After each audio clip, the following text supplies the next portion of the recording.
Илјадници граѓани се жртви на системот и процедурите. Тие треба да се заштитат поради што Народниот правобранител поднесе иницијатива за законски измени во Законот за облигациони односи и Законот за извршување.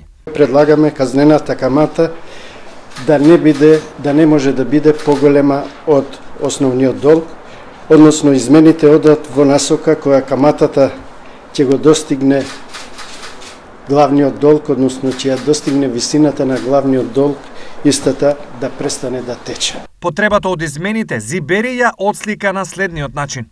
Извршувањето започнува во 2013 година. Треба да се наплати камата од 2010 година. Се спроведува забрана на 1/3 од пензија. Главниот долг изнесува 371.367 денари до 2022 година, кога странката се обраќа кај Народниот правобранител. За 9 години наплатени се 885.138 денари, од кои 783.628 се на име на камата на главниот долг.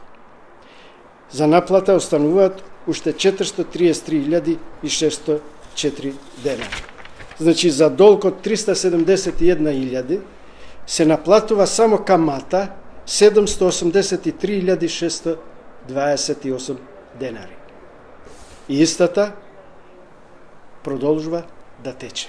Вакви и слични примери има многу и на оваа пракса треба да и се стави крај.